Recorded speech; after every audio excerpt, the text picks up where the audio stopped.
Good morning, ladies and gentlemen. Welcome you to the GreenUp celebration of the Earth Day, Israeli and Hungarian Strategies and Ideas on Sustainability online conference that is organized by the Israeli Embassy. I would like to thank our partners, Startup Campus and the Institute of Foreign Affairs and Trade for their cooperation in setting up this event.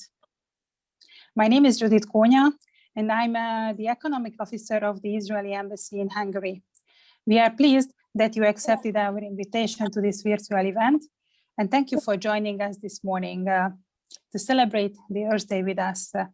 Let me start with some technical information.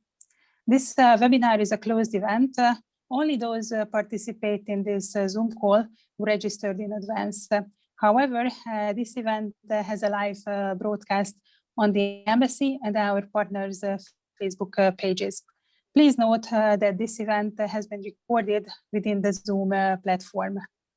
Please also note that all microphones are muted and only the technical staff can unmute your microphones. The event has simultaneous interpretation from English to Hungarian. If you would like to switch the language, you can change the language channel in the upper menu line. If you have technical problems with this, please send a direct message within the chat function. The chat function can be used for questions and direct messages. Answer during this conference. If we cannot, we will correctly, and your question will be answered officially. Finishing the technical announcement, I would like to wish you an interesting and inspiring conference. Our first speaker is Yacov Hadas-Handelsman, State of Israel to Hungary. Please deliver your opening remarks to this GreenUp conference, which is a celebration of the Earth Day. Ambassador, the virtual floor is yours. Thank you, Judith, and good morning and welcome all of you to the GreenUp webinar, which is about Israeli and Hungarian strategies and ideas on sustainability. I'm pleased to see so many of you representing companies, science institutes, universities, and diplomatic missions.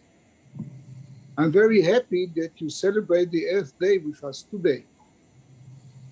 The topic of this webinar is important for me for at least three reasons. First, prior to my current position as Israel ambassador to Hungary, I served as Israel's Special Envoy for Sustainability and Climate Change. And in this capacity, I was also in charge on preparing Israel's first voluntary national review, which was presented to the United Nations. Second, Israel has become a global powerhouse in the field of sustainability. When it comes to climate innovation and sustainability, Israel can serve both as an example and as a provider of solutions to global problems. And three, there really is a problem, ladies and gentlemen, and we cannot ignore it anymore. There has been a massive change in Israel's approach to sustainability and climate change. First of all, Israel presented its first sustainability report in 2019 during the annual high-level political forum that is being convened in New York. This report is a kind of stock-taking regarding the updated situation of the implementation of the 17 goals, 169 targets, and 244 indicators, which constitute the UN Development Agenda 2030. Just to mention here that one of our next speakers, Ambassador Csaba Kőrösi, was the co-chairman of the committee which formulated this agenda. Not least important, the fact there was a chapter portraying Israel's vision towards 2030. This vision aspires to recruit the Israeli proven innovation qualities, not only the scientific economic ones, but also the social ones to help fulfilling the noble goal of leaving no one behind. Ladies and gentlemen, as we have all witnessed, the COVID-19 pandemic changed our life and became one of the most acute challenges of our generation. At the same time, it presented us all a unique opportunity to pursue economic recovery programs following the pandemic that incorporates strong sustainability and low carbon measures. The world effectively uses the exit from COVID-19 to accelerate the green transition. Thus, the commemoration of this year's Earth Day has taken on an even deeper meaning. Talking about climate change, currently there are two big challenges the world is facing: the shrinking of fresh water availability and the clear increase in food insecurity, especially in developing countries. Well, ladies and gentlemen, with the help of various water purification devices and techniques, good management, and good, what we call smart agriculture, one can achieve miracles. It is not something beyond reach. Israel has these technologies and is ready to continue sharing them with whoever is in need and for the benefit of humanity. And let us not forget that Israel has indeed solved its water problems. When it comes to climate innovation and sustainability, Israel can serve both as an example and as a provider of solutions to global problems. The country's arid or semi-arid and water-scarce conditions, combined with its entrepreneurial and problem-solving spirit, have made Israel a leader also in the field of environmental innovation. Drip irrigation and the development of resistant fortified crops are world-renowned, and there is high demand for these technologies that were originally developed in Israel. The country is also at the forefront of one of the world's latest trends in sustainability, animal protein replacement. Innovative Israeli companies have successfully produced lab-grown protein, which is almost impossible to differentiate from good quality meat. In addition, researchers managed to use animal cells to grow cultured meat. With regard to the less privileged sectors of society, Israel is investing in its social innovation and creativity. Only one example, making digitalization accessible for all people, or what is usually called the third age community. Ladies and gentlemen, Israel has an exceptional set of assets, meaning it has its values to make a unique contribution worldwide when it comes to pursuing green recovery programs from COVID-19. Its cutting-edge technologies and decades of practical experience were all born as a result of demanding environmental challenges that Israel faced from the very beginning of its foundation, and the solutions it developed to meet those challenges could now serve the world very well. So there is a lot more to be said about the developments in Israel regarding sustainability, but time is always limited, so I will only say we are on the right path, ready to cooperate with everyone for the benefit of everyone, and it is not a mere cliche. We mean it. And last but not least, ladies and gentlemen, I would like to invite all of you to another Israeli event that will be held online this evening. Join the Israeli Ministry of Foreign Affairs and Minister Gabi Ashkenazi in a special virtual event in which leading figures from 5 continents will join hands in the fight against climate change. All of the 108 Israeli diplomatic missions will participate in this virtual event, and currently they are also hosting local events and activities to mark the Earth Day. Join us and let's restore our Earth together. Let me wish you all a good and successful seminar, and thank you very much for participating.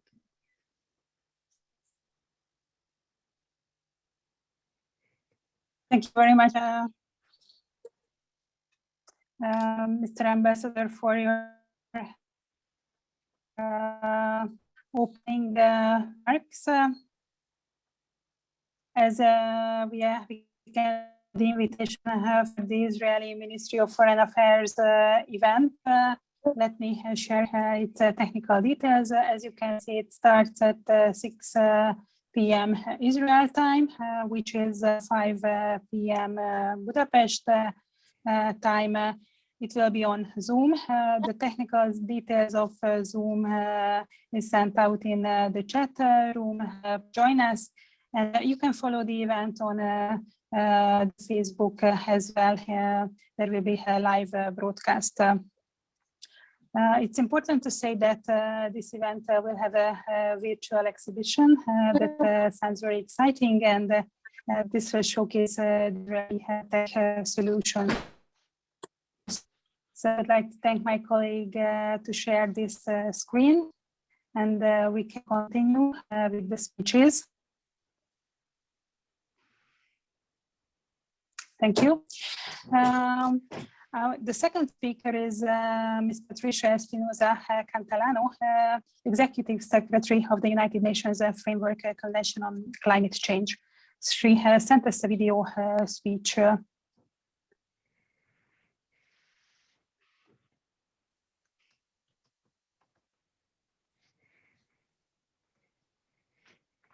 It's a pleasure to be here. I congratulate the government of Israel for hosting this event and for bringing together leading figures engaged in addressing climate change and achieving the Sustainable Development Goals. Today, we celebrate Earth Day, the day people come together and say things like, we share one Earth and we're all one planet. Governments will say it, businesses will say it, people will say it, and they will say it with pride and with love and with all the best intentions. And what they say is true. Yet, if it's such an easy thing to say, why do many struggle with the next logical step? That if we share one Earth, we therefore share the same challenges and thus must work as one Earth to collectively solve those challenges. It's illogical to accept the first premise and deny the second. Up to this point, and while some progress has been made, international action on climate change has largely been a contradiction. Governments adopt the Paris Agreement but won't implement it. Governments talk about climate ambition but miss the deadline for submitting their national climate action plans. Businesses talk about achieving climate neutrality while still investing heavily in fossil fuels. People talk about living more sustainably while the ocean is packed with plastic and pollution poisons our skies. That's not how we honor Earth Day.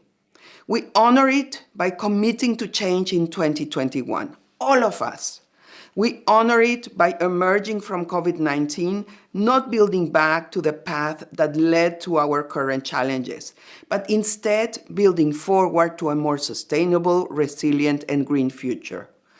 We honor it by making sure COP26 is a success that it must be, that nations finally fulfill the promises they've previously made, that they wrap up negotiations and implement the Paris Agreement, that they raise ambition in mitigation, adaptation, and finance, and that they ensure all voices are part of the climate conversation.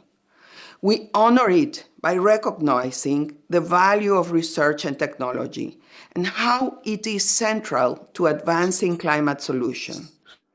If industry drove the last 2 centuries, innovation will drive the 21st century.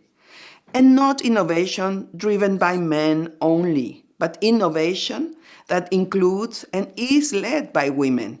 Having only 50% of the global population involved in making global decisions is another logical fallacy we've been making for far too long. That, my dear colleagues, is how we truly honor Earth Day. So let's make this an Earth Day to remember. One that goes beyond slogans, one that throws off contradictions, one that embraces a new beginning, a beginning where we recognize the rich tapestry of life woven beneath our feet and above our heads, a beginning where recognition is followed by restoration of nature, of the climate, of the promises we've made to each other to heal both, and the beginning of a dramatic turning point in human history, when humanity emerged from global tragedy with a plan to build a world that is not only clean, green and resilient, but also one of unprecedented growth and prosperity for all. Thank you.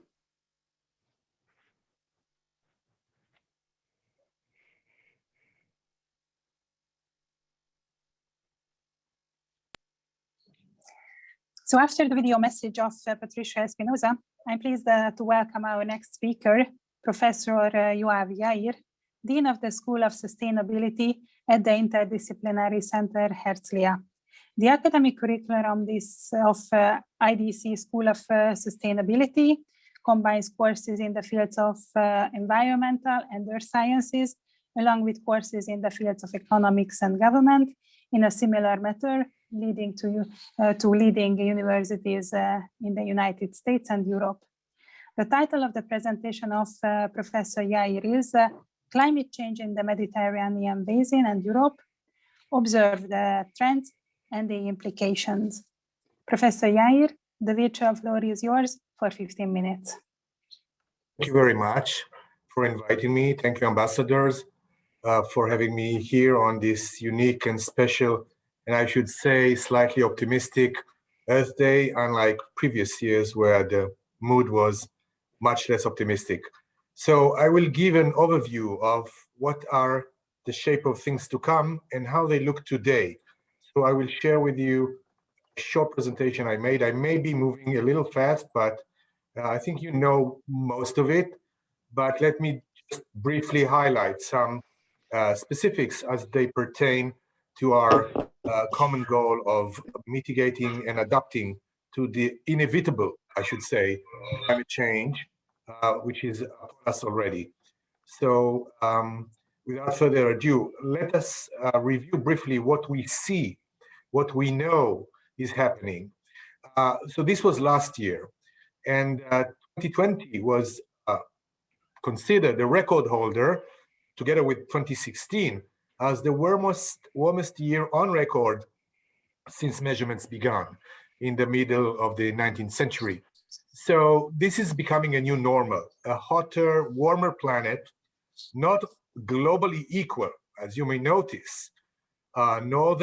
Central Northern Europe and Siberia, but also central United States, Alaska, and to a smaller degree, Central Africa and Australia have warmed significantly compared to the 1981-2010 average. This is what you do in climate science.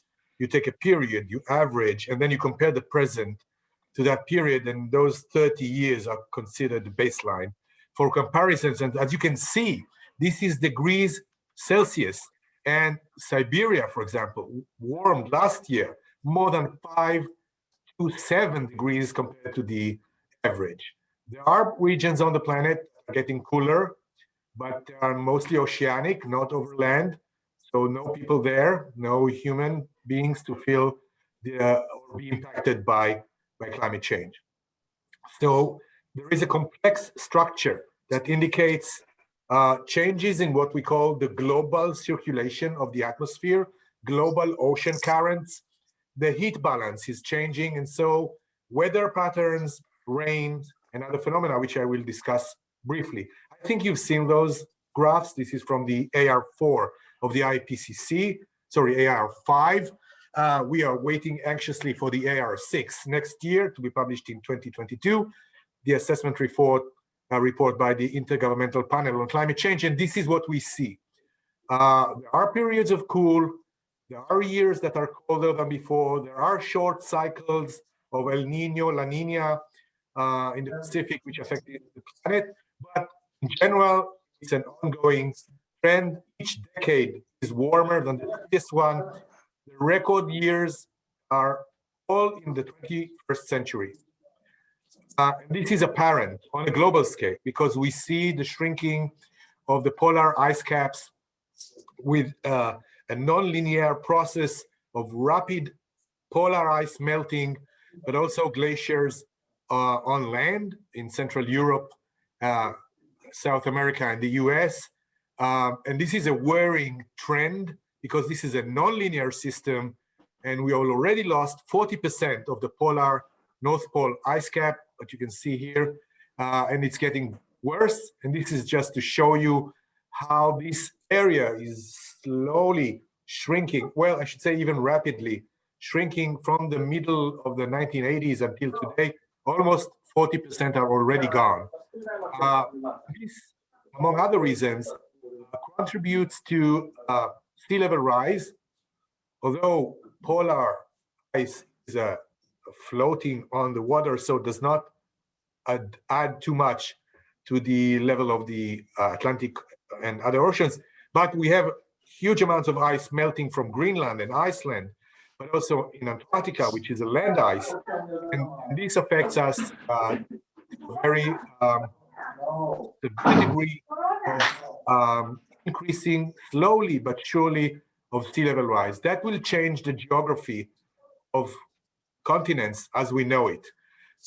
In addition to what is very conspicuous, which is temperature and sea level rise and ice coverage, which affects the albedo and the radiation budget of the planet, we also see an increase in extreme events and natural disasters. And this is from the Munich Re report on the frequency and types of natural disasters. And we can easily see there is an increase of climate and hydrological related events, such as fires, flooding, tropical storms, and of course, extreme heat waves, forest fires, and drought. So this is what we see. And let me focus a little bit on the Middle East and on Israel. First of all, you should know that the Mediterranean Basin, and I'm talking about the region from Spain, Gibraltar, all the way to Jerusalem and beyond, Southern Europe and the MENA, Middle East, North Africa, are a hotspot for climate change and are warming rapidly compared to the rest of the planet. We are getting hotter and drier much faster than other places on Earth. We understand the reasons. It relates to the inflation of the Hadley circulation, the tropical cell, which moves northward, and that pushes the subtropics northward. This is a well-noted and understandable process which we see. And this is immediately manifested in the amount of available water, as the ambassador pointed out. This is one of the most immediate issues we will be facing. Israel is already been facing it, but our neighbors as well, and also European countries. This is the Palmer Drought Severity Index, which combines the amount of rain with soil temperature and soil moisture to show the availability of water for agriculture and food production. And as Ambassador Handelsman had said, we've been trying to fight this issue of desertification and loss of water for decades now and come up with several solutions that I think will be discussed today. But take a look at what's happening in North Africa, Tunisia, Morocco, Spain, southern France, of course, the islands of Italy, southern Italy, Greece and Turkey, and of course, what used to be the Fertile Crescent from Israel, Egypt, the Nile Delta, and beyond. So all this just tells with a single map a story of drying, warming, leading to geopolitical instability because of food loss, water scarcity, and climate adverse condition. And another just example, a brief one, please look at Israel on the map, surrounded by Jordan, Syria, Lebanon, southern Turkey, and Greece. You can see this measurable effect of decline in wintertime precipitation, which is a very short and I would say restricted period that we can get rain in the Mediterranean region. And one of the well-known effects is the effects of the drought in Syria. And this is from a paper published in 2015 that analyzed the availability of water to Syrian agriculture and its collapse due to the droughts and mismanagement of water that led to the Syrian, I would say, civil war and instability due to the migration of rural villages into major cities, rising prices of bread, and eventually starting of clashes between the military and civilians, which ended, as we know, the situation is today. So the Middle East, not only is it volatile politically and religiously, it is becoming a flashpoint on resources such as water and food. And what does the future hold for us? So you've seen those graphs. It's from many publications, including the IPCC reports. There are scenarios, climate change scenarios, which are highly dependent and sensitive to the policies and decisions we take today. This is why the voluntary national reports, reviews by the, as the ambassador from the UN had said, are extremely important. The commitment to the Paris Agreement. We can choose a path for the future that will tell, are we rising the concentration of CO2 and CH4 and carbon oxides, nitrogen oxides in the atmosphere, or are we going to level those down? It's our choice, our decision, and I'm happy that the new administration in the US had joined the Paris Agreement in order to come back to commitments that may alleviate the rise in greenhouse gas concentration, because those dictate, in essence, and it's a really simple physical equation to show you the connection between CO2 increase or greenhouse gas warming with all the processes embedded within and the global forecast for future temperature. Depending on the scenario we choose or that will occur in effect, that will be the outcome for our children and grandchildren here in Israel, in Hungary, and all across the planet. So it's actually something we should agree to do, and we can go on and modeling. I won't go into the details, but look at the blue colors versus the red colors.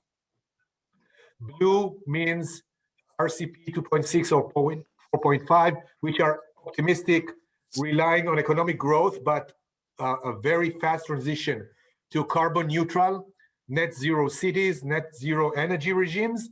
While if we choose to be what we used to be, red means hotter, warmer planet, which is really not a place we want to live in, because if we compare, this is also from the IPCC, where the temperature of this planet will go by mid-century and in the next centuries, we already see that the Paris target of 1.5 is unachievable, and even a 2-degree warming is maybe slightly optimistic. No precipitation patterns will be different. This is the average increase or decrease for each climate scenario. But please draw your attention to the fact that the Mediterranean basin is hurt no matter what we'll do.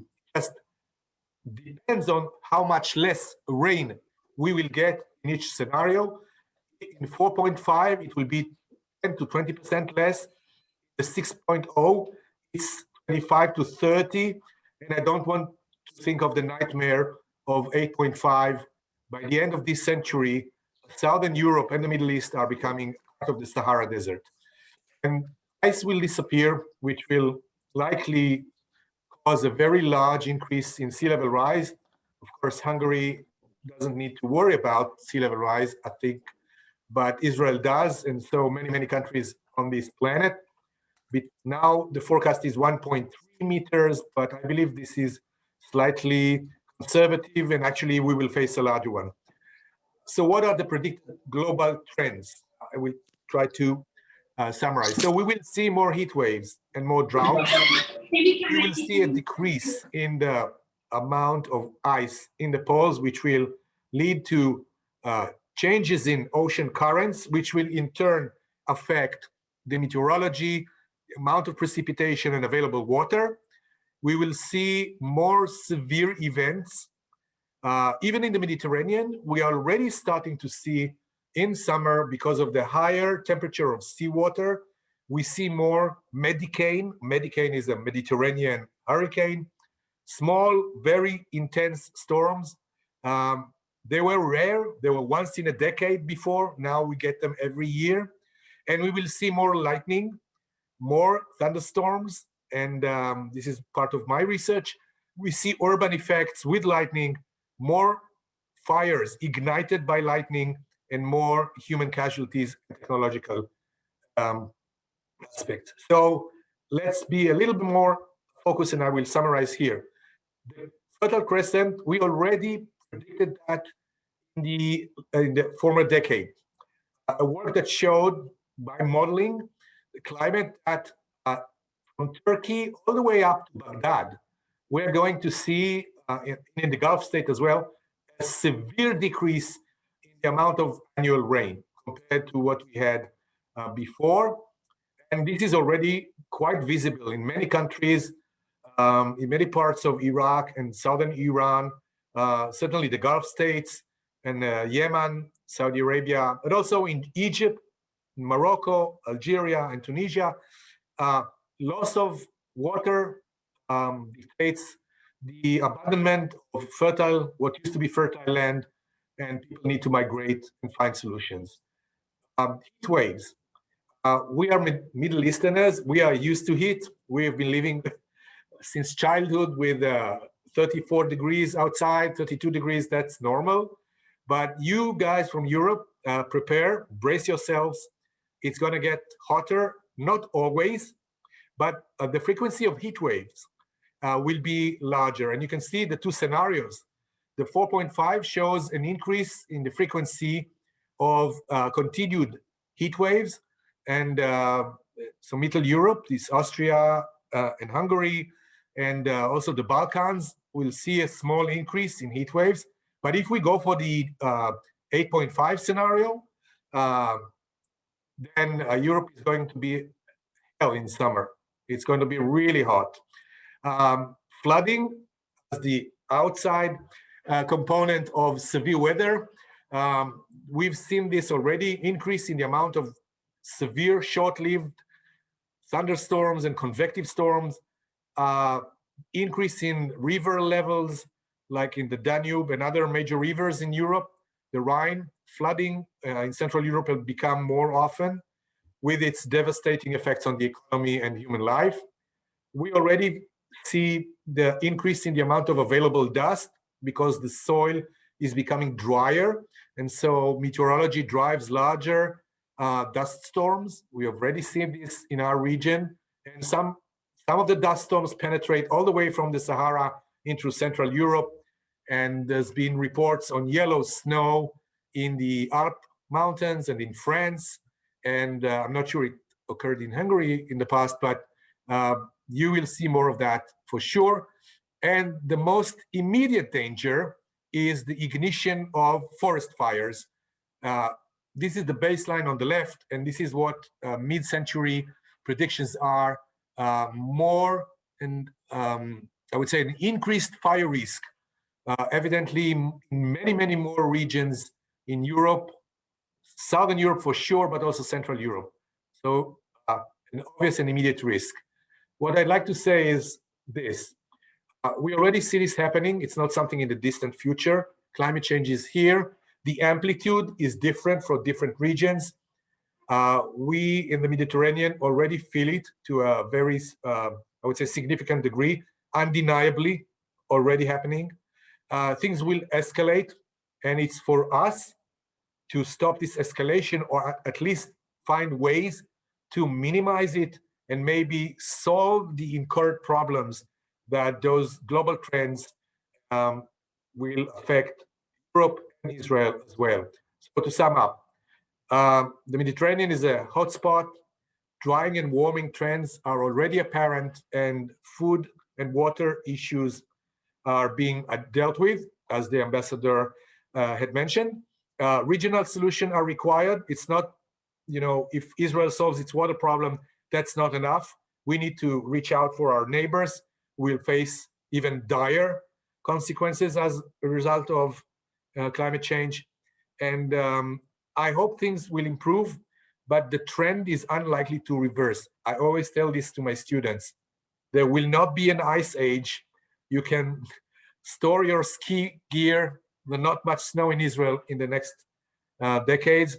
So it's going to be hotter, and it's our responsibility to curb down the level of heat and climate change. Thank you very much.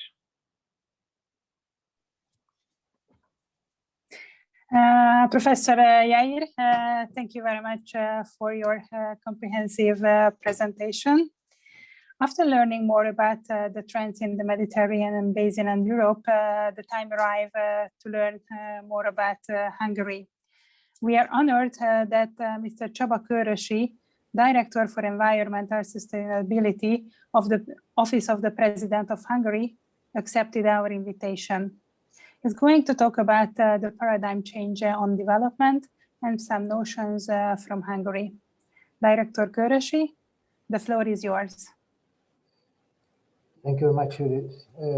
Let me try to share my screen. Okay, can you hear me? Yes, we can hear you and we can see you. Good. Thank you much indeed. And many, many thanks for the invitation and opportunity to share some of the ideas we have here in this office with you. And I couldn't agree more with what has been said by both Professor Yoav Yair and Patricia Espinosa.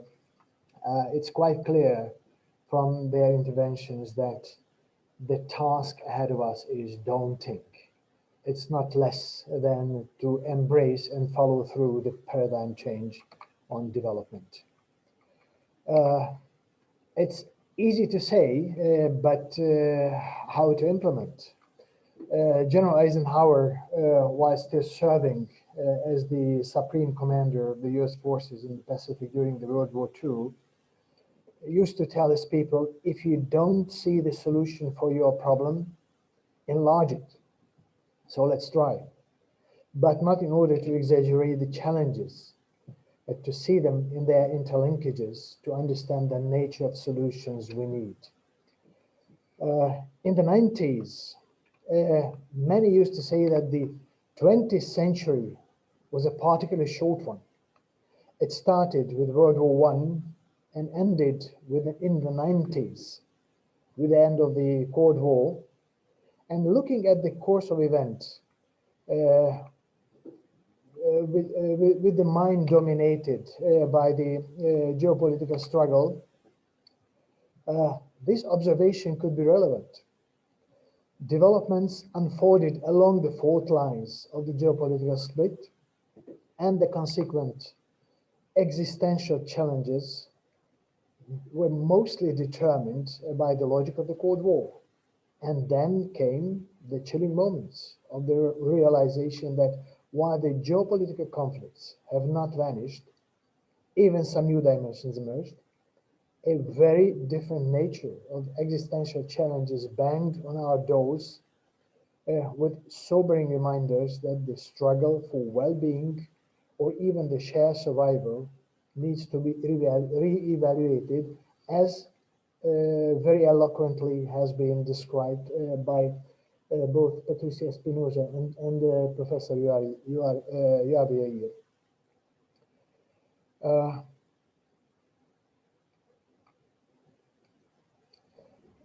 I believe that it might be helpful to accept that the new century started with our full recognition of the set of existential challenges we must cope with.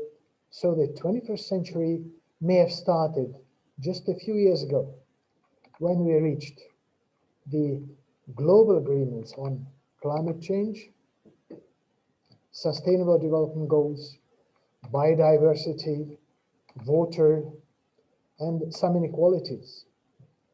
But it remains to be seen how we are able to implement the global agreements and reach the jointly shaped goals. It will tell how we survive. This task is the most demanding one humanity has ever faced. We have embarked on a transformation unprecedented by size and speed in the course of human history. We want to transform the largest ever global economy. We wish to see the paradigm change embraced by almost 8 billion people in a much shorter period of time than any big transformation before. And we hope to manage the explosion of technologies with the much deeper consequences than what we had deemed plausible even 20 years ago.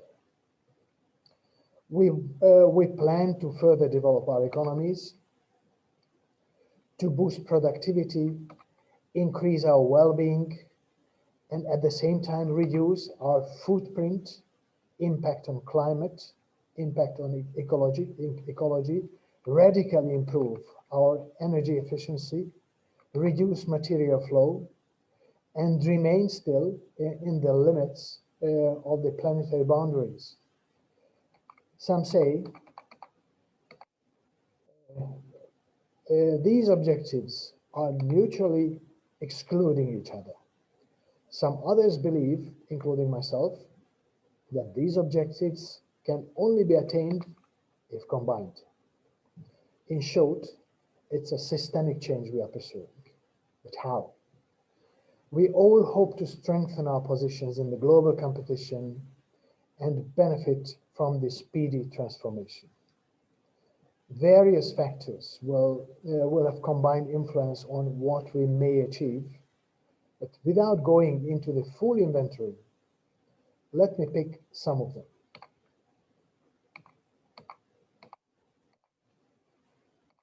Institutions. Most of our institutions, including national and intergovernmental ones, have been created to implement aligned policies by focusing on standalone goals. Accordingly, we have created standalone rules, laws, agreements, and budgets. We could achieve some goals, but rarely factored in the totality of the collateral impacts on climate, environment, other natural resources, or even on the society, or even on the other branches of the economy. Our institutions are now tasked to have a more systemic approach, but it takes time to iron out the most appropriate institutional structure and functioning to support the changes. Laws and regulations. In most countries, the laws and regulations tend to address the parallel existential challenges and balance between the interest invested in the traditional way of development and the needs of the sustainable development achievable through systemic change. It took decades or even centuries to develop regulations, and now we have much less time to redesign them and evaluate the mechanism of their integrated impacts. Technologies and investments. Through disruptive technologies and investments, we are fundamentally redesigning the markets. To hold human-induced climate change and to achieve most of the SDGs globally, we are influencing the fate of about 90 to 95 trillion US dollars of investments by 2030. It's an unprecedented shift, and it makes a huge difference what role one can play on the readjusted markets. But there is not going to be a technological miracle that will just fix the transformation. The solution lies in many small and large things across many industries, local and regional actions to push bad technologies out and pull the good ones in. The solution does not lie in expecting that life can move as usual and technology will suddenly solve everything. It is just a way of looking at it. Economic science. Some Nobel Prize winner economists decades ago have started addressing the issues of social and environmental externalities of our development. However, we still have no science-based and broadly agreed mechanism of how to evaluate the integrated impacts of our decisions and projects on human, social, environmental, and built capital, or assets if you wish. Therefore, while we have almost real-time data on GDP, we still have difficulty to tell the integrated impact of our decisions on our total wealth, on our real development, or on the long-term influence of our shared well-being. social contracts. Competition has and will have a role to mobilize and inspire. But if we accept that the transformation ahead of us is unprecedented by size and complexity, we may also acknowledge the need for two social contracts. One among stakeholders, since the mobilization of efforts and assets is to encompass all key actors. The other one is among generations. Whatever we do today or fail to do will influence the chances of the living and those to come. Build national profile and in pursuing sustainable development.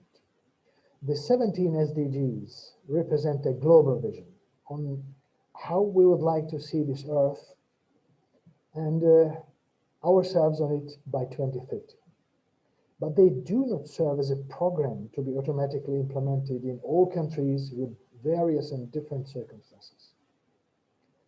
We all are trying to strike the solutions suitable for our economies, countries, responding to the exact challenges we face, relying on traditions and assets we have, and at the same time moving to the jointly agreed direction. No silver bullet solutions and no size fitting all. Build a program of transformation for climate neutrality, for water secure future, for reliable energy transition, for sustainable food production, and to turn our cities and villages smart and sustainable. Now we have a proposal on the table. The plan to be submitted to the EU is suggesting to allocate 51% of the future investments to help arresting climate change, 21% to boost digital revolution, and to support the green and circular economy. The pandemic is still around and has already taken terrible tolls, as the Ambassador mentioned. But as the prototype of the Anthropocene crisis, it also offered us lessons to learn. As Winston Churchill has said, never let a good crisis be wasted. So transformation to sustainable path of development is a long and complex process, but I don't think we have a choice. Thank you very much. Director Kőrösi, thank you very much for your broad-ranging presentation. Now we are ahead of inspiring company presentations from Israel and Hungary. All the companies that will present are very successful in sustainable innovation. Before inviting our next speaker, I would like to tell you that one of the aims of this conference is to launch an Israeli-Hungarian B2B platform for research and development cooperation in the field of sustainability as well. We would like to encourage Israeli and Hungarian startups and companies to form joint ventures and work together. And last but not least, we would like to promote the academic cooperation in the field of sustainability as well. So back to the speakers, I would like to invite Mr. Tom Lahad, co-chairman of Suplant, to deliver his presentation about agriculture in the 21st century in a reality of climate change. According to the website of Suplant, the company's mission is to equip farmers and agro-businesses around the world with the most relevant and powerful actionable agronomic insights. Mr. Lahad, the virtual floor is yours for 15 minutes. Thank you very much, Julie. So it's a pleasure to be with you today. I would share a presentation. Do you see it and hear me?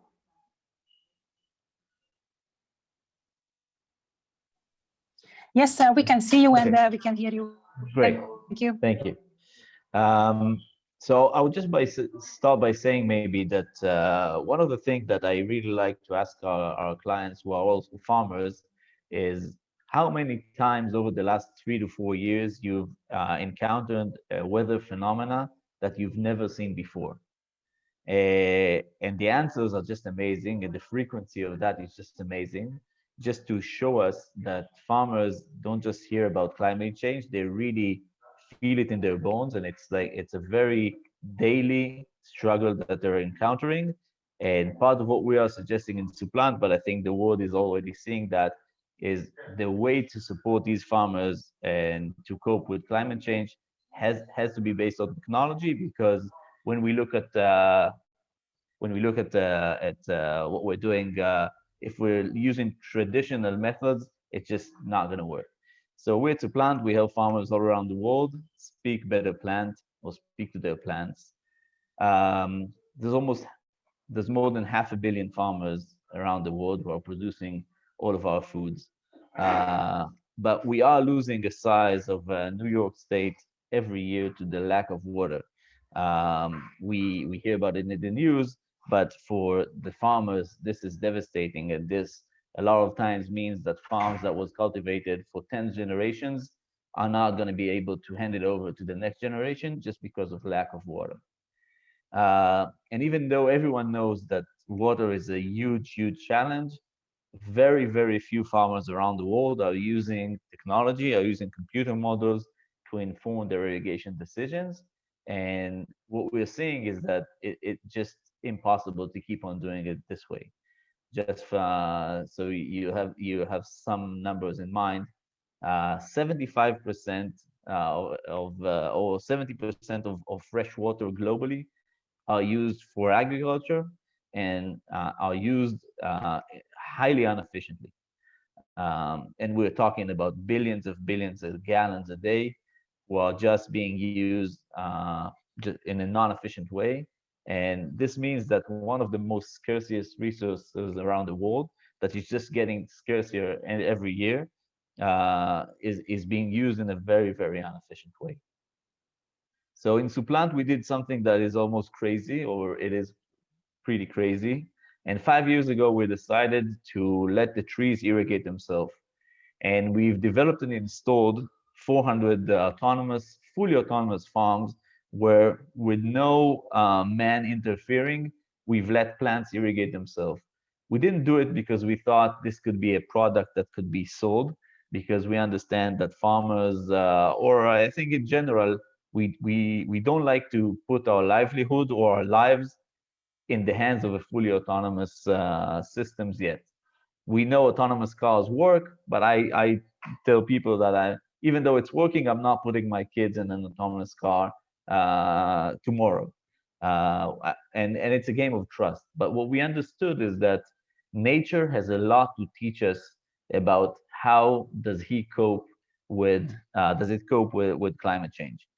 And what we've learned from these years and years and hundreds of millions of data points of how plants react to climate change and how do they overcome it with their own systems, we've seen that they do it differently than what we've been taught in university.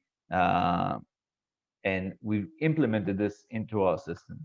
And so this research that Supplant is built upon contains 1.5 billion data points, which is accumulatively, let's say, 1,500 seasons of watching trees and plants all around the world reacting to different climates and seeing how do they use their own internal mechanisms and how could we support them with the models to overcome heat waves. And what Yoav said, that heat waves are becoming more and more frequent. Heat waves are the #1 cause of fruit loss in agriculture. And because it is unexpected, because it is new in many areas in the world, we have dedicated our system to be able to respond to heat wave, to be able to respond to volatile weather, and guide our farmers through with the system on how to prepare their plants to upcoming volatile weather. We say a lot that a heat wave for a plant is like running a marathon. And what we've learned is that you could not wake up in the morning and decide today you're going to run a marathon. You're just not going to survive it. You need to prepare your body 2, 3, sometimes a week in advance in order for it to be able to go through the marathon or go through the heat wave. And this is how we design our system. We have a bold vision, which is to digitally inform every irrigation action on Earth. And that means we're not trying to sell the world our solution. We're trying to embed our models, our algorithms, that is specializing in how to help farmers and their crops adjust themselves to climate change and to inform them over the platforms that they are already used to working with. So what we've done with all these data that we are collecting is we understand every season has its own potential, and different seasons with different fruits has are starting the seasons with a different potential. But what we have learned from watching the data and watching the plants irrigating themselves is how to optimize the potential of this season with the farmer. And most of this is connected to timing irrigation. So we're talking a lot about timing irrigation amounts, but when we've seen how plants want to drink, how plants want to use their water, we saw that timing is dramatically more important than amount. And if you irrigate at the right timing, you help the crop go through the weather, go through the day, go through the season. And if you're missing on the timing, sometimes it doesn't matter that you irrigated, it was just water poured to the soil without any effect on the plants. And so we are collecting data every 10 minutes all around the world.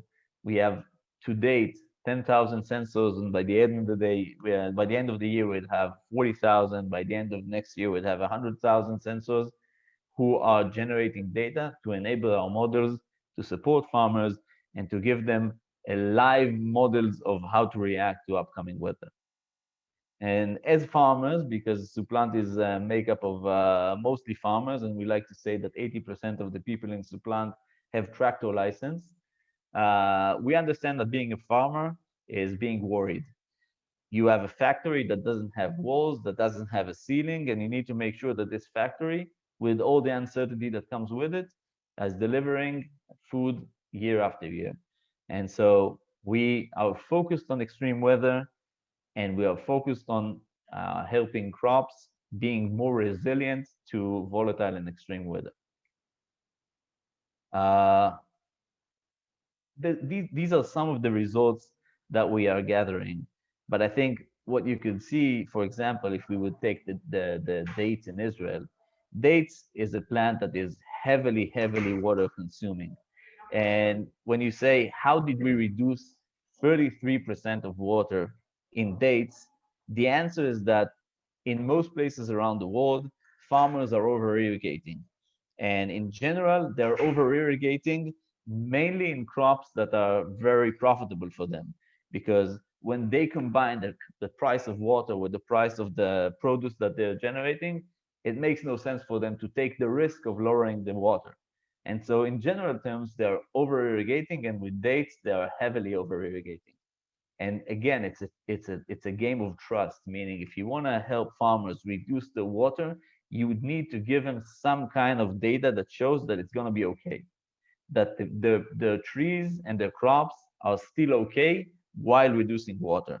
And we see it all around the world, that when you give the farmers the tool, not just to follow your recommendations, but also on the other hand, give them tools to understand the exact situation of their trees and to see that it is okay to reduce the water amount that they're irrigating, they get sometimes even better results, because over irrigation is not necessarily good for the tree. And on the other hand, we are saving dramatic amount of water. And so our strategy is to build a platform that is taking the data that we are collecting all around the world and handing it and putting it in the hands of smallholder farmers, but also big farmers who are using other platforms. And our main goal is to make sure that we help farmers being more resilient and more, I think, more efficient with the way they are using their water, as it is scarce and it is better in the end of the day for their crops. That's it.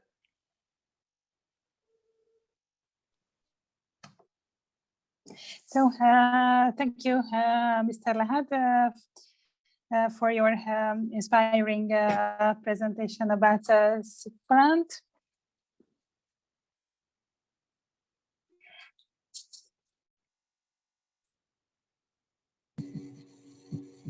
Hello, our next speaker is representing a company that celebrates its 125th anniversary this year.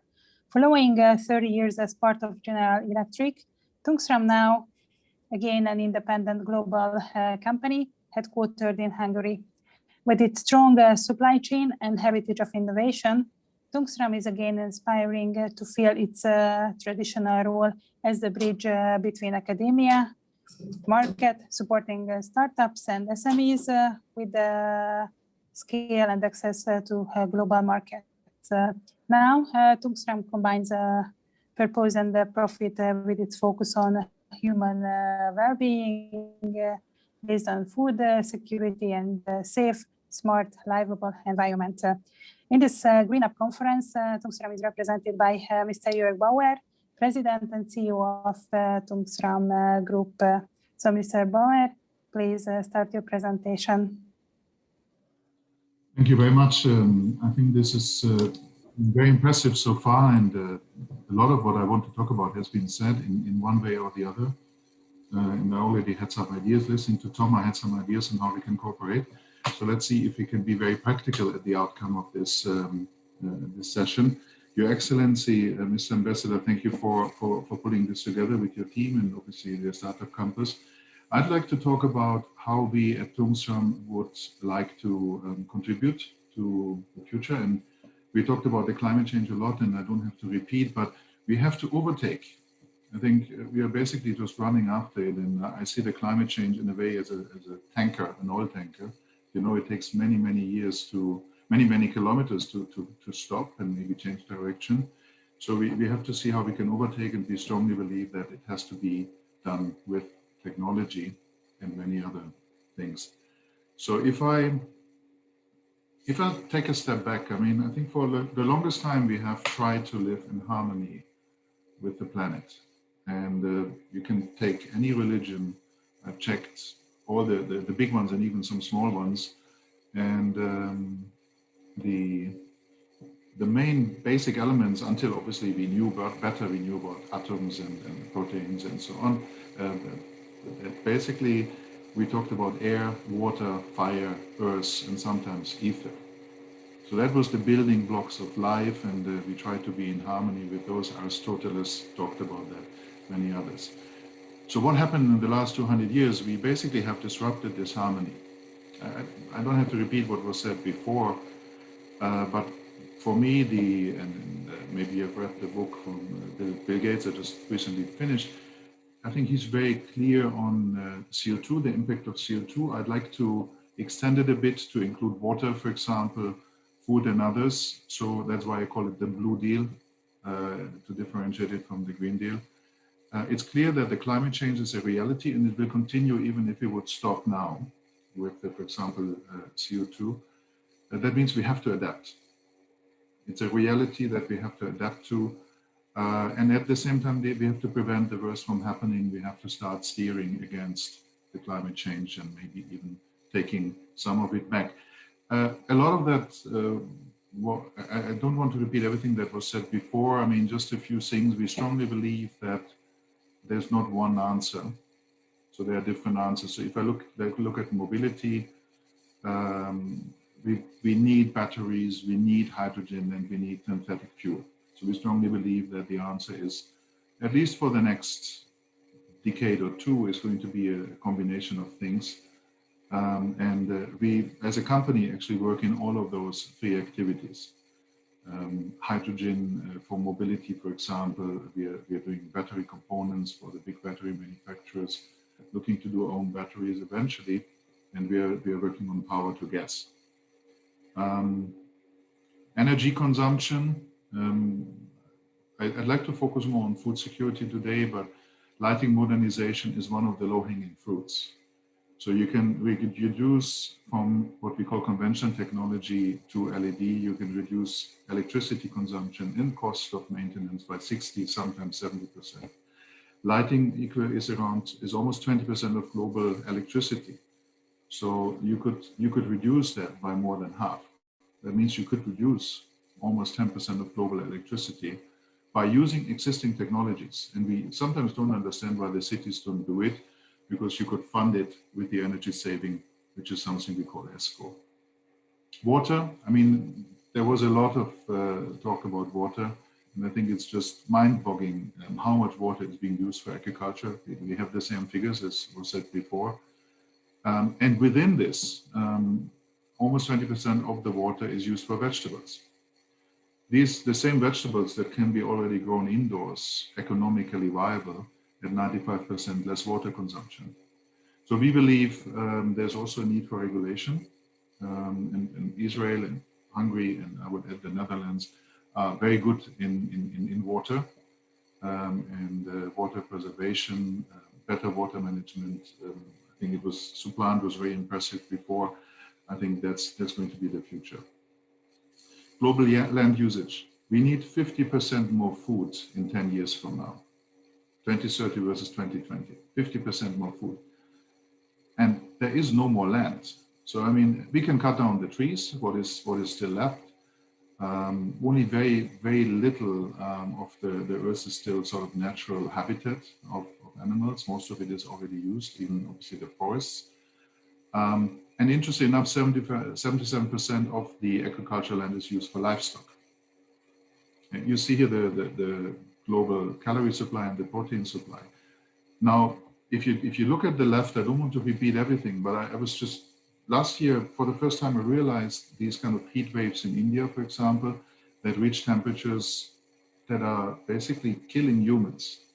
So you cannot be outside. The human body cannot compensate anymore the temperature. That obviously means you cannot do agriculture outside or anything else from that point of view.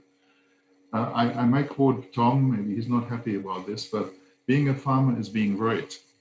And that's exactly what's happening. I mean, with all the more extreme weather conditions, the likelihood of harvests being wiped out or greatly diminished is going to grow. And from that point of view, I strongly believe we need everything we can do in outdoor farming just to keep producing what we produce now. So any kind of productivity gain is needed to increase the resilience, but outdoor farming is not the solution to increase humanity food by 50%. And we believe the solution is indoor farming. So as a company, maybe just a few words. I mean, this is not a presentation of Tungsram. We currently have around 3,500 employees, mostly in Hungary. We were part of GE for 30 years, and in the last 3 years, we really focus on what we call combination of purpose and profitability. These megatrends, obviously not necessarily caused by us, and as a company, we have the task also to reduce our own footprint, but these megatrends are giving us purpose, but they're also a financial opportunity when it comes to making business. We need both of that, otherwise it's not a sustainable future for us. Now, we focus really on 3 things, and today I would mostly talk about food security. I mentioned lighting, so livable environments, and sanitation. Think about UV light. So Tungsram Architect, something that we have really forced the last 3 years. We are now working on what we call precision indoor farming versus the precision outdoor farming that was mentioned earlier. And we're working with the Hungarian universities, mentioned Debrecen, also Gödöllő and Győr. But also we are connecting to some of the best universities internationally, if I just mentioned Wageningen or the German Fraunhofer. Indoor farming, you've seen this, particularly vertical farms. We have our own research farm in our factory in Budapest that we are going to hand over beginning of May to do research and increase productivity. So it's all about productivity. And I think I like what was said before at Suplant. We are trying to make the plant run the farm. So in an indoor farm, you have a completely controlled environment. It's a data-driven, call it IoT device, where we can control all parameters. And we would like to decode the language of the plant. The strawberry needs to run the plant, and we are putting quite a bit of effort into that. And this is where we see maybe some synergies between Suplant and us, because the plant is the plant, indoors and outdoor. The only difference is that indoors we can make it optimal. That's actually also a link to outdoor, because we can do seedlings that are optimal, that based on our experience give outdoors also a better result. How can we really contribute to the 50% of food that is needed on the planet, the 50% more? We need to start to bring more plants and adjust more plants to be grown indoors. So if I take an example of corn or maize, you see that today, obviously, corn is outdoor and it's around 3 meters high. It's very heavily depending on water and fertilizer. Can we shrink it? Can we reverse the trend? We shrink it, we make it suitable for vertical farms, run on shelves, we increase the edible content, and I think we can. I mean, we have been talking to some Israeli companies, and they are quite confident that within 6 to 10 years, exactly what you see on the right can be achieved. And from that point of view, we can make a substantial contribution to food security in the future, more substantial than today. So coming to an end, I mean, I would add the Netherlands, if I may, to this equation, but practically between Israel, Hungary, and modestly maybe I add Tumsum to it, and then the Netherlands, only 0.45% of the world population. I think we have everything it takes to make a significant impact on food security and water security on the planet. You find a couple of things here, and there's many, many more. I just picked a few that are related to water, to seeds, to agriculture, to academic innovation. We have the ability, and I think we have the obligation to make this impact on the environment. If you can find a way of structuring it, bringing our companies together, and Tumsum is ready to be a place where that can happen. But obviously, we're also happy to be a team player with many others. If you can find a way of structuring this, we can and we will make an impact on the environment. So let us build the future together. Thank you very much.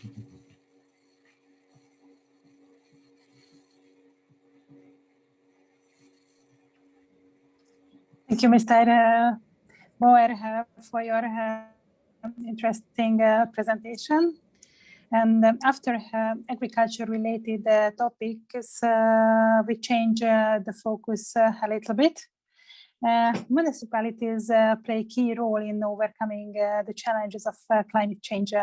In Hungary, there is a city that has already launched several green solutions. We are pleased that the city of Debrecen has accepted our invitation. According to a global survey conducted by the Financial Times, Debrecen has been ranked in the top 10 list of the world's best investment sites. In the previous years, renowned global companies such as BMW chose Debrecen. From a point of view, there are many reasons why Debrecen is a significant city. The based Teva Pharmaceuticals has a manufacturing in Debrecen. Before the pandemic, there was, and hopefully after the pandemic, there will be again direct flight from Debrecen to Tel Aviv. And last but not least, hundreds of Israeli students study at the University of Debrecen.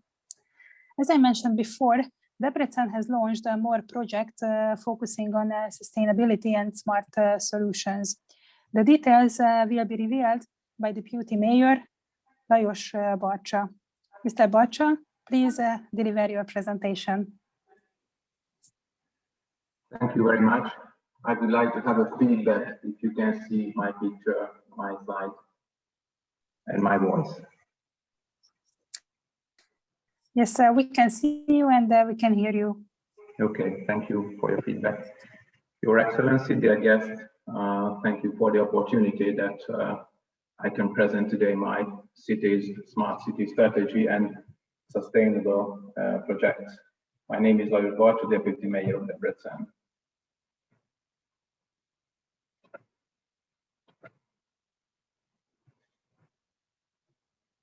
On the second slide, I would like to show you very briefly the main data of Debrecen. Our city is the second largest city in Hungary with 2008 inhabitants, 8,000 inhabitants and 400,000 together with the metropolitan area.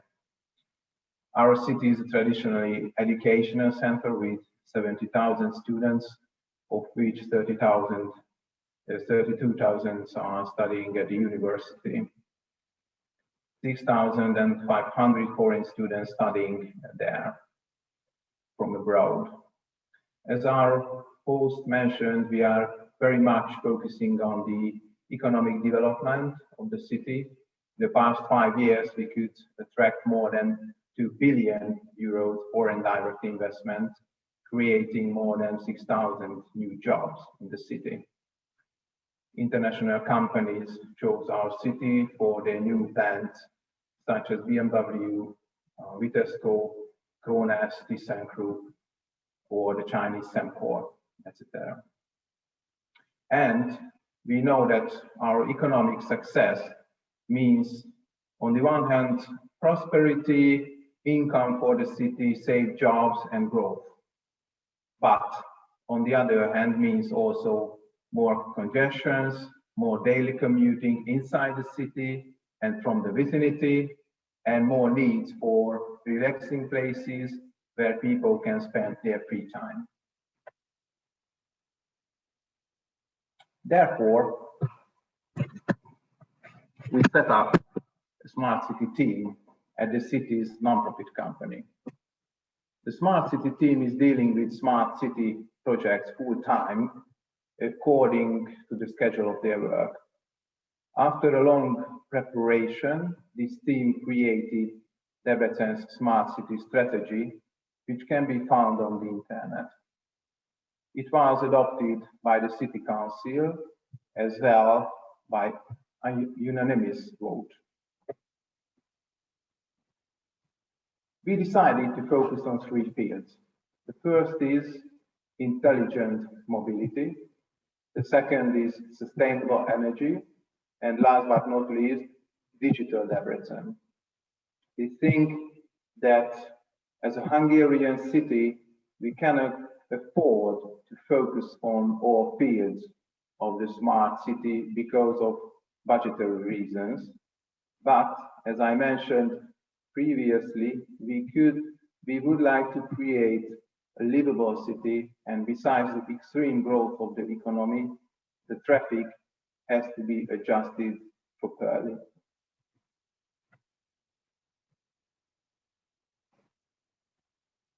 One of my favorite picture can be seen at the bottom right on the slide. They show the required space for 50 people as they travel by bus, on bike, or by car. It is quite evident that the last picture should be avoided if we would like to have a livable city.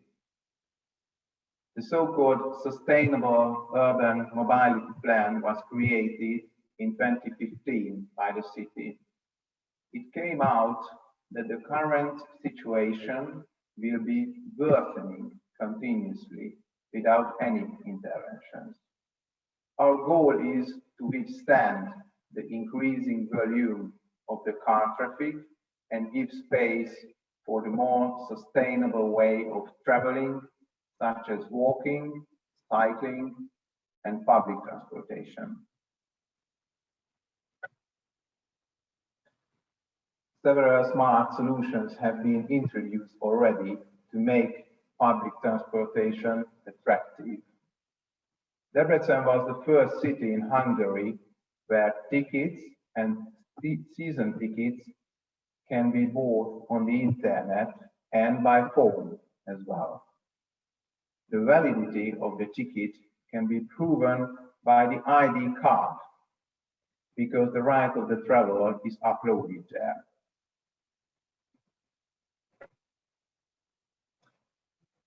we cannot forget the drivers, of course. To ease the parking problems, an application was introduced which automatically recognizes the cars and manage the payments of the parking, saving a lot of time for the drivers.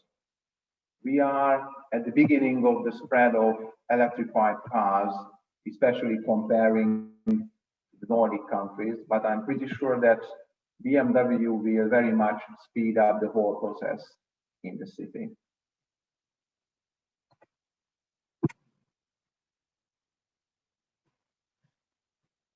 We are quite proud of our city initiative together with Waze.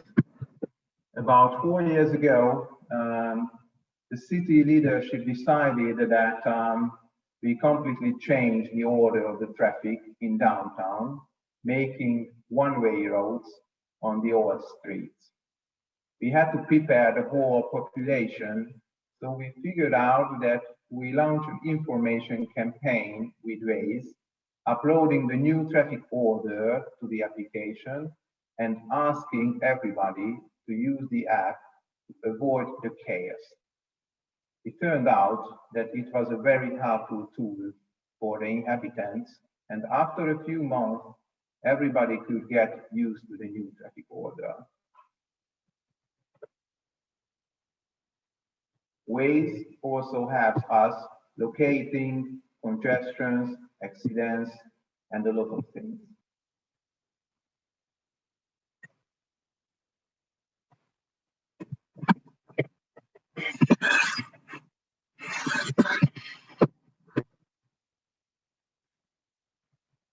Another international project helped us to make sustainable mobility popular. The users had to register in the app, and they competed each other day by day, counting how many kilometers gained in a sustainable way. Even big international companies joined the competition, and at the end of the race, the winners could get presents besides the good reputation of the company. This application, for example, helped us to understand the directions of travelers, which can be an input for the decision where to develop the next bicycle path. Besides the smart solutions, we are focusing on the renewal of the green areas as well. We launched a project called Green City, which focuses on the renewal of the green public spaces near the Bokov flats. Some pictures of these plans and implemented projects can be seen on the following slides.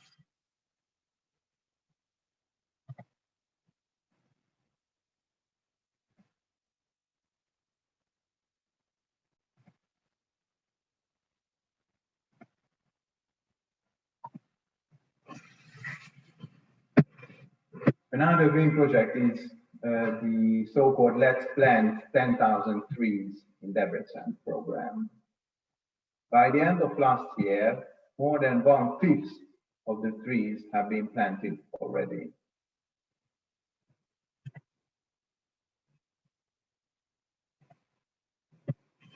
Another green project is the Green Bus Shelter project, which can be seen on the slides, and it is very much,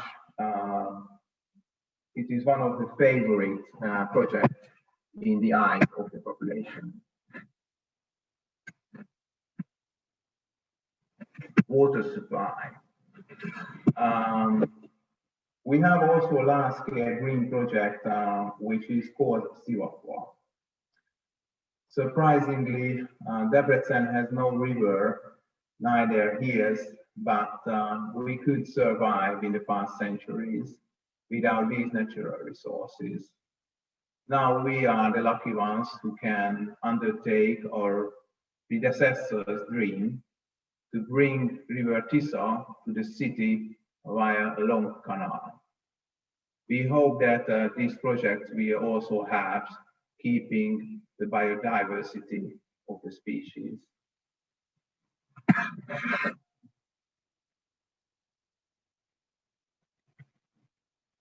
And last but not least, we don't forget procuring electronic buses to reduce CO2 emissions and installing a 50-hectare solar park to the south of the airport.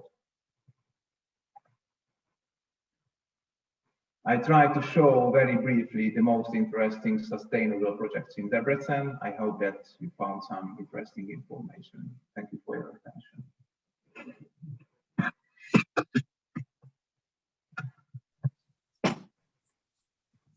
Mr. Barcha, thank you for your compelling presentation. And thank you for mentioning Waze, which is an Israeli funded company. Now that is world known. Let's continue with urban mobility, which has a significant impact on climate change. What are the solutions to overcome these challenges? Ákos Dervalics can reveal some solutions. Mr. Dervalics is the CEO of SC Energy LLC, a member of the startup campus group in Hungary. SC Energy is the representative of two bodies of the European Institute of Innovation and Technology, EIT InnoEnergy and EIT Urban Mobility. SC Energy is an innovative ecosystem management service provider that enables green technology, energy, and mobility innovators to enter the domestic and international markets and get investment more quickly with less risk. Mr. Dervalics, the floor is yours. 15 minutes. Thank you very much. Okay, thank you very much, ladies and gentlemen. Yeah, good morning. Still, it's morning. I think the future is bright. So although we see many challenges, I would say that we have a lot of innovation. Not just we, I mean the IT urban mobility, but the planet actually has a lot of innovations. How we can make our urban spaces livable, and this is the primary goal of EIT urban mobility.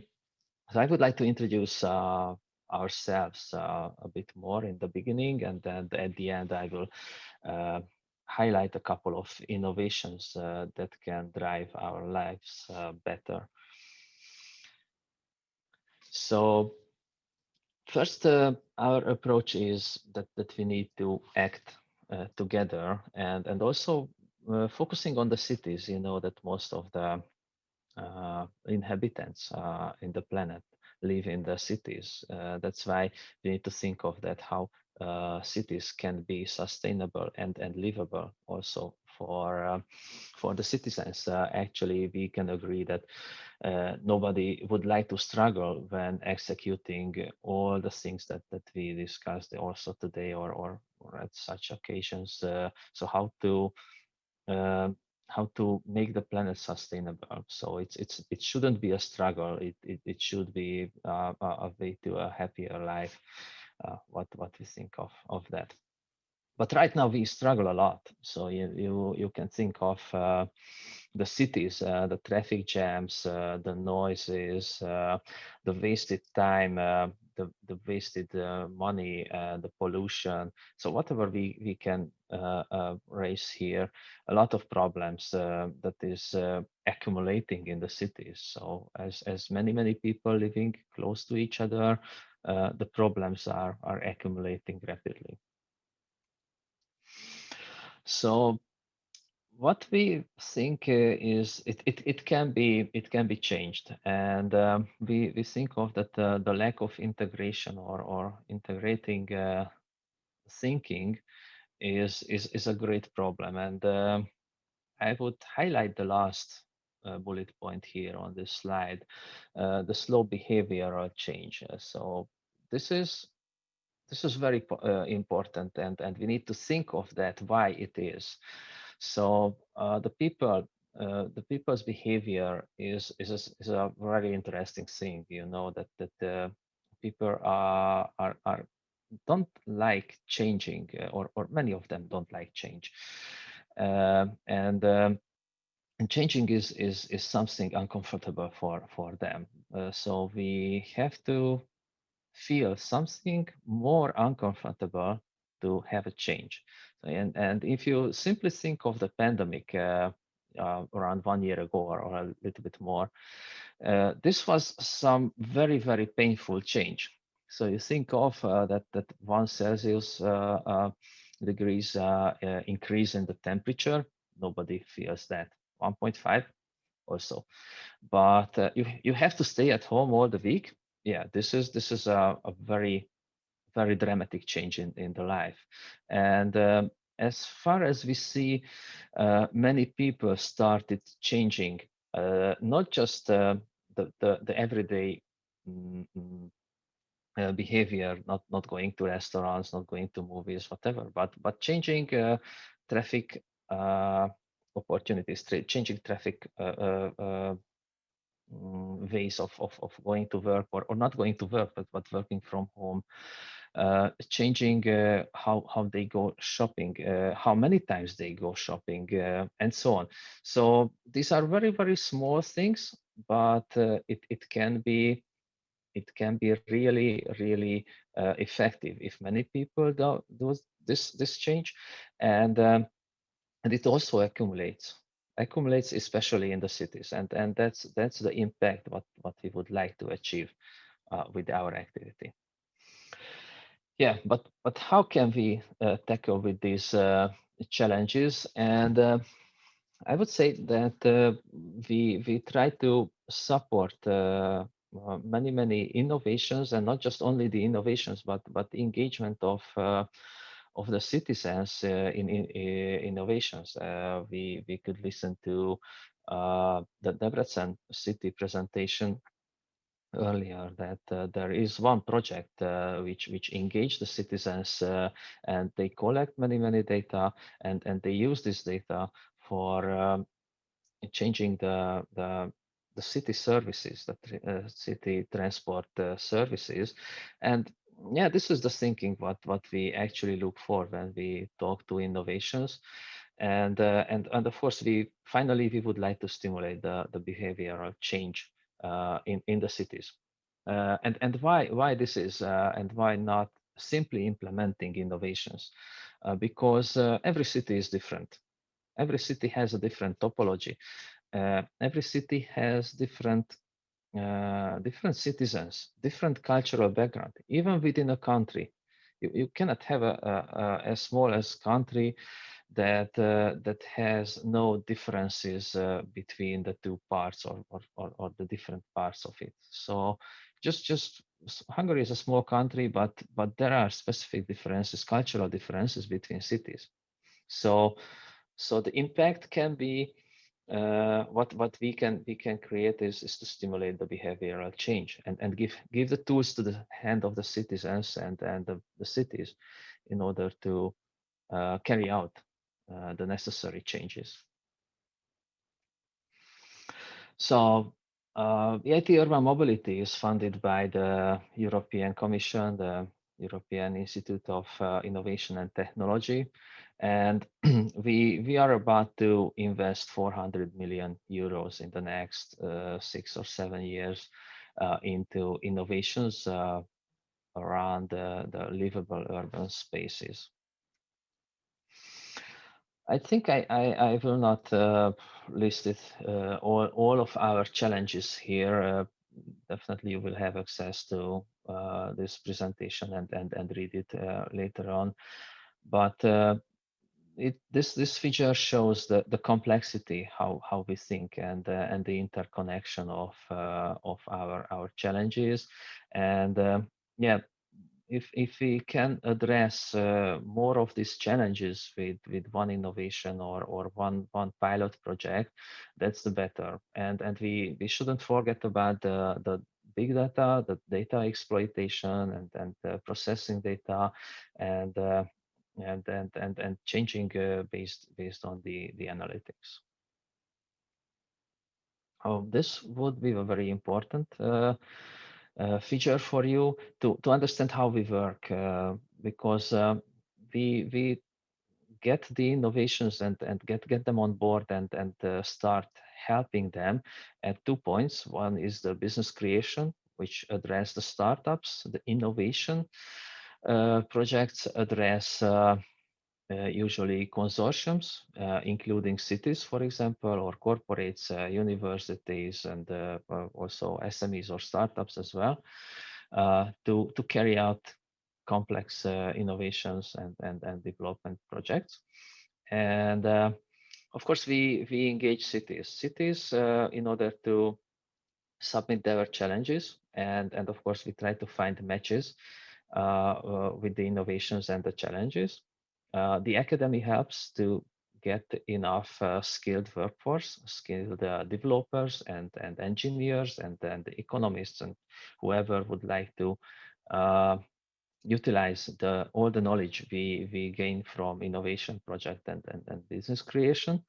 And once we accumulate everything together, we put it to the factory, which really helps this behavioral change, what we addressed before. So by leveraging the solutions globally and to address new cities challenges.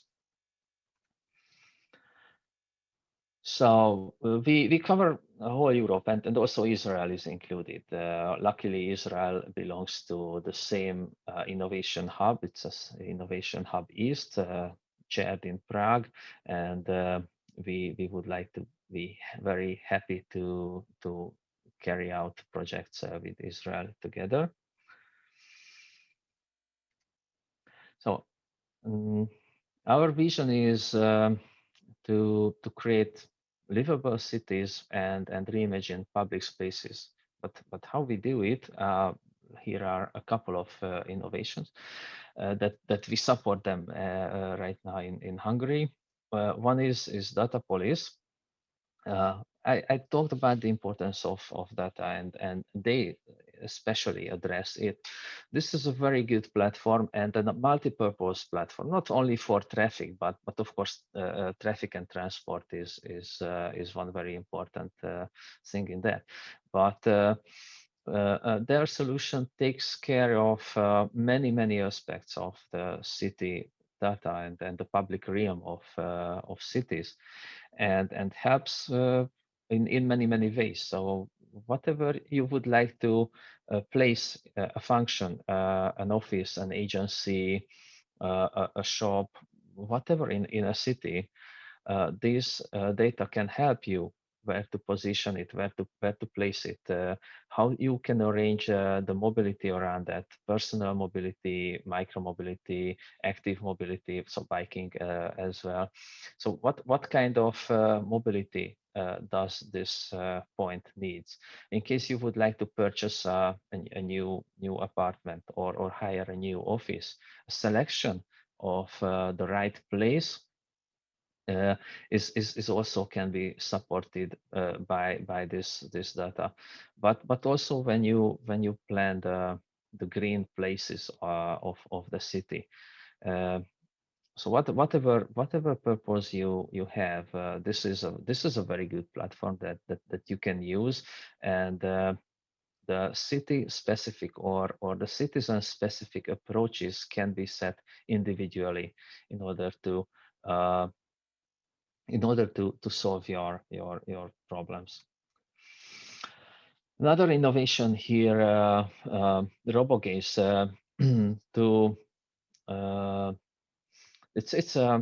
it's for reducing the human factor in transport. Let it be a public transport or individual transport. It's a very intelligent surveillance system that monitors the driver, the status, eye movement, and many small things in order to predict any risk of driving and of course avoid accidents, avoid jams, and many harmful things for the individuals and for the city life as well. So third and the last one to present today for you is Voltum. They provide a very deep solution for electric mobility, and it's also a platform, I would say, but provides a lot of services. they provide consumption modeling for the individuals who drive the car or who use the car, let it be a bus, a private car, or car sharing. It can simulate the charging, which means that once you have a route planned in the city or between cities, it is simulated how you can resolve the charging problems, especially in time and costs. They already have an EV database, and it's continuously growing. 200, more than 200 models included in, with buses and trucks as well, and also 100,000 charger points in the world, and of course the charging stations, the types of that, in order to have a perfect simulation. The route planning, I think it's usual, but it's also included. And the full electrification and operation support, not just for city transport operators, but also for companies who have an own fleet and would like to provide services by the fleet, or even just get around in the city. So I think that was the innovations. So we definitely look for cities and corporates who are interested in innovations or pilot projects. We always have new ideas. We always have new ones. So please turn to us in case you have any requests or any ideas. Right now, there are an ongoing call for proposal. The submission deadline is 18th of May this year, so it's almost 1 month ahead, 4 weeks. So in case you are interested, just get in touch with us. So thank you very much. I think I'm in time, so thanks for listening. Thank you, Mr. Darvalich. Yes, you are on time, and thank you for your inspiring speech. Our last speaker is Algolion, an Israeli company. Algolion has developed an early warning smart diagnostic software to extend the life of lithium batteries and prevent safety hazards. Mr. Fleischer, please introduce your company's innovative AlgoShield solution.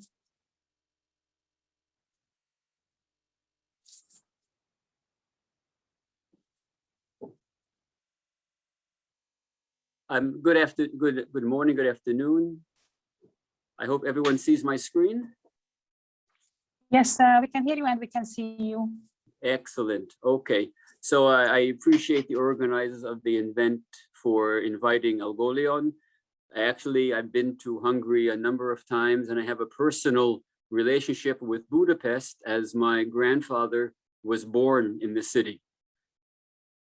Today, I would like to present Algolion to you. Algolion addresses the very important need of making sure that the entire e-mobility and green revolution occurs by keeping batteries safe. There is no alternative energy, such as storage from wind turbines or photovoltaics, without electric storage in batteries. There are no electric vehicles without batteries, and there are no batteries without them remaining safe.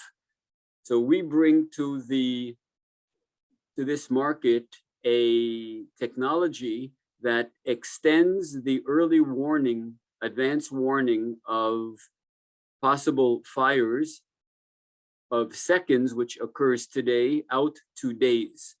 Perhaps you've heard just recently a very unfortunate event in Texas where a Tesla battery caught fire. It was an autonomously driven car, and both the driver and the passenger died in the fire from the battery. These are the things that our technology aims to prevent. So, as I said, our product is called AlgoShield. We are the earliest warning solution for identifying battery hazards in the market, extending the warning time for fires from seconds to days. At a glance, my company is located slightly south of Tel Aviv in a high-tech industrial park. We're privately owned. We've been in the fast lane since 2017. We have IP in a number of countries, and our software is in beta sites with a number of tier 1 and OEMs, and we are very happy to discuss and to any potential pilot projects or partnerships that can be generated from this meeting. Our engagements specifically in the EV market include Ferrari with their SF90 hybrid vehicle. We also are running on the roads of Europe in an electric van from a project called Everlasting. We are working with Hyundai. We are working with TÜV Sud in Munich, Sunwuda for BMS in China, and FPT, which is a powertrain company headquartered in Italy. We also have a number of EU projects. Albatross, we just kicked off this year, includes Daimler, Ford, and Fiat Chrysler. We just finished a project called Everlasting in coordination with Siemens. That was the van that you saw, and we are participating in a project with the UK called SafeCell. As I mentioned, the problem is that EV batteries can explode unexpectedly, and it occurs too often, and these hazards are inhibiting the growth of the market. Not only EVs, but energy storage systems for wind turbines and photovoltaics. Just a year ago, or 2019, 2% of the energy storage systems caught fire in Korea. That put a total break on the adoption of alternative energy in Korea, unfortunately. These things cost a lot of money. Recently, Hyundai had to recall their Kona at a cost of over $900 million. That's $11,000 per vehicle. But not only Hyundai, also Chevy Bolt had a recall recently. So these things don't only have a price in lives and property, but also they have a very high price tag. And the problem is getting worse as battery pack costs are being driven down with cheaper materials, and their energy is increasing on a yearly basis, 3 to 5%. And on top of all this, people want to fast charge the battery, which is very stressful. All of these things combined together means that in the future, we'll be seeing more, unfortunately, more battery fires instead of less. And the present methods that are being used are, to summarize, or too little, too late, or too expensive. They essentially use hardware, responds too late in the game, to prevent the fires. So at the bottom line is hazards are increasing, and there's no method to detect them early enough to prevent it until now. This is where we come in with our Algo Shield early warning battery hazard detection and prevention software.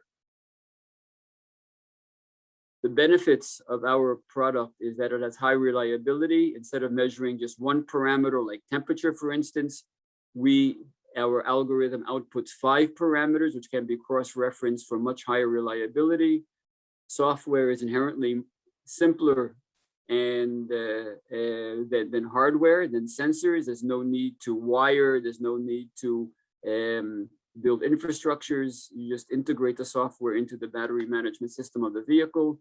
We have very high sensitivity, and the bottom line is that the output of our software can trigger prevention. Not just detection, but prevention. And we're applicable to all types of lithium batteries, from small sizes to big, all types of chemistries. We respond to all types of faults. And as I said, we can trigger a variety of different intervention methods to prevent the fire. Essentially how it works is that we analyze small fluctuations in current and voltage with the algorithm. This then generates the 5 key precursors, which are sensitive to changes in the cell that create the fire, and then we can trigger the preventive action.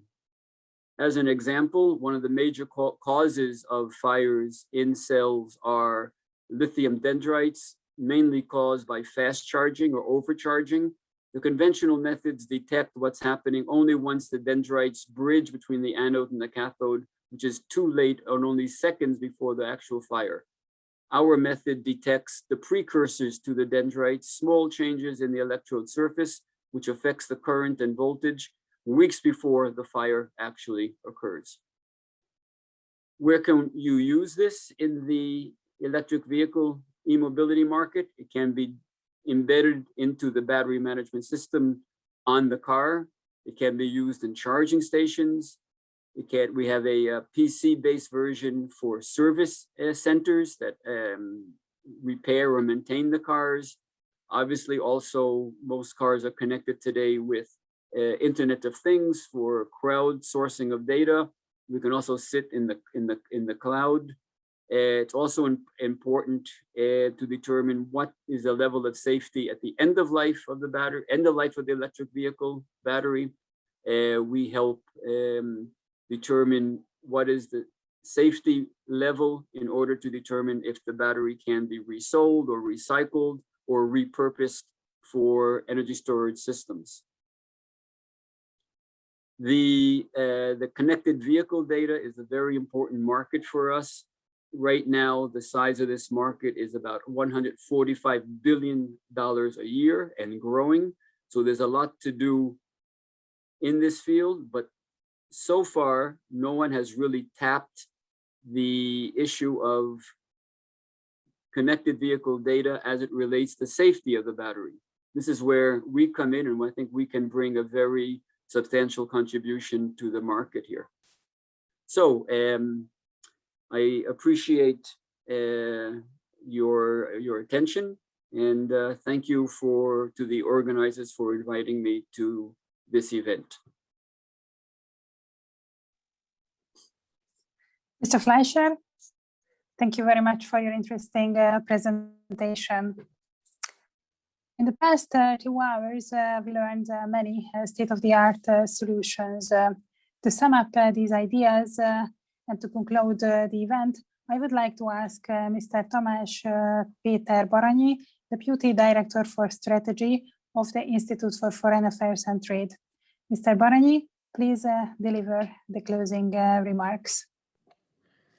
Thank you very much, Ms. Konya, and thank you for having the opportunity. It's an honor to have closing remarks at the end of this exquisite webinar. We are happy to have cooperated with the Embassy of the State of Israel as well as Startup Campus to celebrate the 51st observation of the Earth Day. This webinar was very well built because it went from the more theoretical foundations to the more practice-oriented solutions at the latter half of the webinar, and I think this approach really made it not only useful but also very interesting, actually exhausting in its topic. And IFAT, the Institute of Foreign Affairs and Trade, is really happy to have participated in bringing together this compilation today. We cooperate with the Embassy of the State of Israel from time to time, and we were very happy this time, and we really looking forward to have more. I think Israel is a country no one can dream of a better partner in issues of sustainability and innovation, because in Israel, innovative mind and high quality education actually meets highly effective implementation. And I think without implementation, without investment, without following through with innovation in the market and in society as well, innovation is not the solution in itself. Furthermore, it can also be it can also convey a false sense of safety in the face of extreme challenges.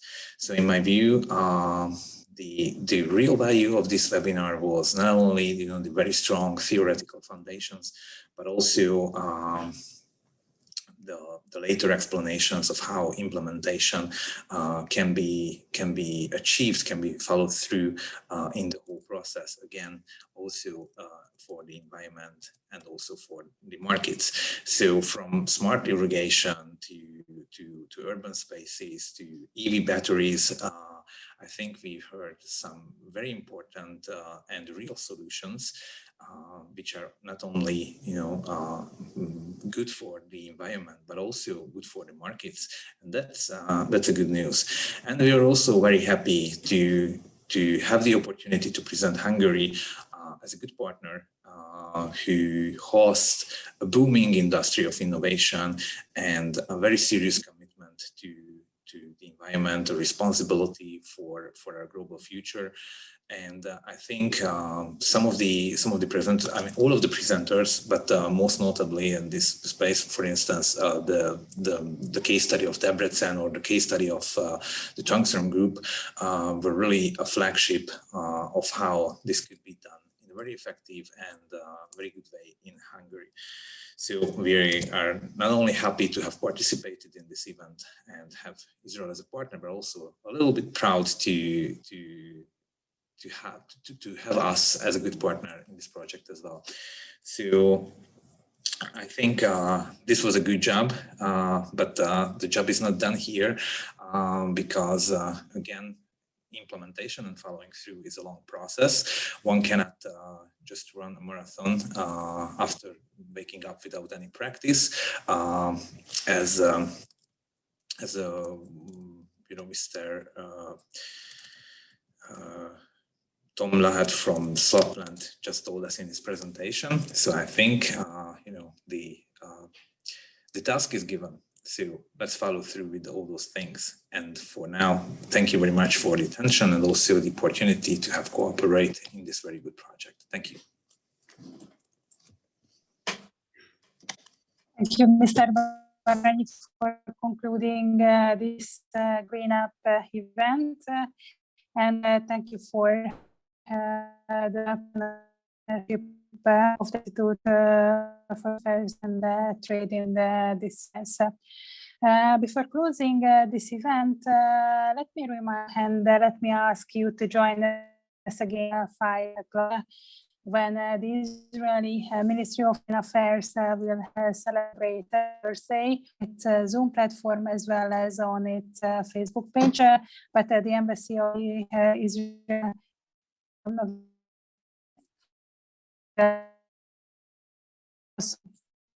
this event. For all the speakers, the Zoom and the Facebook and our partners, Startup Campus and the Institute for Foreign Affairs and Trade had the Earth Day with us today. Stay healthy and have a wonderful day. Thank you and goodbye.